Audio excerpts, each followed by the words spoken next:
भारत माता की जय, भारत माता की जय, भारत माता की जय। दीप जला करके झंडों का जो पूजन होता है वो उसका बताइएगा। देखिए, हमारी संस्कृति में, हमारे धर्म में परंपरागत हमारी एक परंपरा है कि जब भगवान श्री राम लंका को जीतकर वापस अयोध्या में आए थे, तो उस समय पर पूरी अयोध्या नगरी को, अपितु पूरे भारत में दीपावली की तरह दीपावली का आयोजन हुआ था और दीप प्रज्वलन हुए थे। घी के दीप घर घर जले थे उनके आने की खुशी में। और जैसा कि आप जानते हैं कि स्वयं भगवान ने कहा है कि राष्ट्र से बड़ी भक्ति और राष्ट्र हमारी जो भारत माता है उससे बड़ी भक्ति और उसके प्रति समर्पण किसी में हो नहीं सकता। तो हमारी भारत भूमि की आज़ादी का दिन है 15 अगस्त। तो 15 अगस्त के दिन भी हमारे देश में ये परंपरा आरंभ होनी चाहिए कि हम 15 अगस्त के दिन भी ठीक उसी प्रकार से, जिस प्रकार के दिवाली के पर्व पर अपने घरों को सजाते हैं और लक्ष्मी की, भगवान श्री राम की, श्री गणेश जी की, सबकी पूजा करते हैं, 15 अगस्त को हम भारत माता की पूजा करें और भारत माता के प्रति समर्पण को उजागर करते हुए और संकल्प के साथ में उस खुशी का और उस पूजा का अनुष्ठान हो कि हम भारत के लिए काम करेंगे। मेरा योगदान अपनी भारत भूमि के लिए रहेगा। मेरा योगदान और मेरा समर्पण और मेरा उद्देश्य हमारे ऋषि मुनियों का आशीर्वाद जो हमारी इस भारत भूमि पर है, उस आशीर्वाद का फल पूरी दुनिया को प्राप्त हो, उस भाव से हम लोग काम करेंगे। हमारे शहीदों के स्वप्नों के अनुरूप हमारा भारत का निर्माण हो, उस भाव से हम अपने कर्म करेंगे। तो उस भाव से इस संकल्प को, इस मुहिम को हम सब ने आगे बढ़ाया कि 15 अगस्त के दिन भी या 15 अगस्त की पूर्व संध्या के दिन भी हम अपने घरों को सजाएं और भारत माता की पूजा कर कर भारत माता के लिए समर्पित भाव से हम काम करें। इस पावन अवसर पर भारत की जनता को, भारत के नागरिकों को विशेष संदेश। मेरा यही आपके माध्यम से पूरे भारत की समग्र कोटि कोटि जनता से निवेदन है और हम सबको इस वर्तमान समय का जो अमृत काल है इसका भरपूर उपयोग करना है। जिस प्रकार से एक युवा होता है कोई परिवार में, जब युवा अवस्था के अंदर होता है तो पूरे परिवार उसकी आशा रखता है कि मेरा युवा बेटा है, मेरा भाई है, अब वो मेरे परिवार को आगे बढ़ाएगा, मेरे परिवार की ज़रूरतों को पूरा करेगा।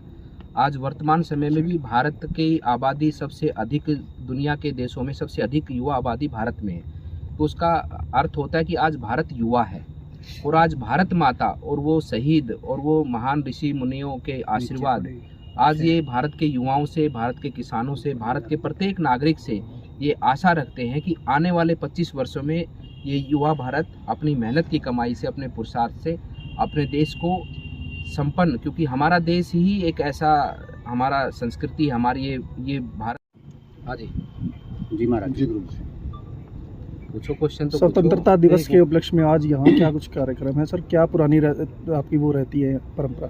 देखिए, ऐसा है कि ये कल जो हमारा 15 अगस्त का समय है, दिन है, और ये बहुत ही अद्भुत और बहुत ही हम सब के भारतवासियों के लिए खुशी का माहौल है, खुशी का अवसर है कि आने वाले कल के दिन 15 अगस्त को भारत की आज़ादी को 75 वर्ष पूरे हो जाएंगे और इन 75 वर्षों में आज भारत ने अपनी एक पहचान, अपने आप को स्थापित पूरे इस दुनिया के अंदर किया है। और माननीय प्रधानमंत्री जी ने जैसा कि देश से आह्वान किया था, आज आप देख रहे होंगे कि पूरा भारत उनके आह्वान के साथ जुटा है, सभी पार्टियों के लोग जुटे हैं और सब में आज पूरे भारतवर्ष में एक ही माहौल है, देशभक्ति का माहौल, देश के लिए कुछ करने का सबका एक जज्बा आज हम सबको देखने को मिल रहा है।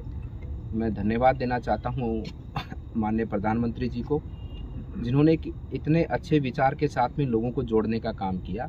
उनके आह्वान के साथ में आज पूरा भारत एक हुआ है और निश्चित रूप से जो उनका संकल्प और जो एक सपना और एक जो देश के सामने उन्होंने एक आशा और विश्वास रखा कि आने वाले 25 वर्षों में हम सब लोग मिलकर अपने भारत को, अपने शहीदों के स्वप्नों के अनुरूप हम अपने भारत का निर्माण करेंगे। अब तक हमने बहुत कुछ कमाया है, बहुत कुछ भारत को आगे बढ़ाया है, लेकिन आने वाले इन 25 वर्षों में हम दुनिया को अपने विश्वास के साथ में, दुनिया को अपने समर्पण के साथ में, दुनिया के साथ जुड़कर दुनिया के दिलों का जीतने का काम भारत के लोग करेंगे और भारत की पहचान को, भारत की परंपराओं को, भारत की संस्कृति को और भारत के एक तरफ दुनिया के प्रति एक पारिवारिक विश्वास को पूरी दुनिया तक पहुंचाने का भारत के वासी और ये भारत काम करेगा। उस संकल्प के साथ में सभी भारतवासी आने वाले 25 वर्षों में भारत को आत्मनिर्भर भारत, संपन्न भारत और समग्र भारत और पूरी विश्व को एक परिवार के स्वरूप में लेकर आगे बढ़ने वाला भारत हम लोग मिलकर निश्चित रूप से बनाएंगे। तब उस समय जब देश आज़ादी के 100 वर्ष की वर्षगांठ मना रहा होगा, तो निश्चित रूप से पूरी दुनिया जिस प्रकार से आज भारत को एक आशा और विश्वास की नज़र से देखती है, उस पर भारत के कोटि कोटि जनमानस निश्चित रूप से खरा उतरकर पूरी दुनिया का विश्वास जीतने का काम करेंगे। निश्चित रूप से 25 वर्षों में भारत विश्व का सबसे समग्र और सबसे प्रिय भारत बनेगा। परिवार के स्वरूप में माना है, पूरी दुनिया की मानव सभ्यताएं यहीं से जन्म लेकर आगे बढ़ी। मतलब कि ये एक जड़ है, वृक्ष नहीं, ये जड़ है, मानवता की जड़ है भारत की भूमि। तो इस प्रकार से हम आने वाले 25 वर्षों में पुनः भारत को सोने की चिड़िया भारत को कहा जाता था, विश्व गुरु भारत को कहा जाता था, एक परिवार के स्वरूप में पूरी दुनिया को देखने वाली संस्कृति भारत में है। तो इस भाव से हम सबको नेतृत्व करते हुए पूरी दुनिया को एकजुटता के साथ में, पूरी दुनिया के सम्मान के साथ में, पूरी दुनिया की सभी मानव सभ्यताओं के सम्मान के साथ में, सभी धर्मों के सम्मान के साथ में हम भारतवासी तत्पर हैं। और निश्चित रूप से हम मिलकर इन 25 वर्षों में मेहनत करेंगे, अपने भारत को सर्वसंपन्न और आत्मनिर्भर भारत बनाएंगे। यही मेरा हमारी भारत की जनता से निवेदन है कि हम सब लोग मिलकर काम करें। बहुत धन्यवाद। धन्यवाद, आप सबका भी बहुत बहुत धन्यवाद। कोई पानी थोड़े ना, और तो कोई हमको दिखा भी नहीं, यहाँ पर किसी ने निकाला मार्च, अपना मार्च सबसे अव्वल था। न्यूज में कोई और किसी को नहीं निकाला। आज निकले गुरु जी, राजेश जैन हमारा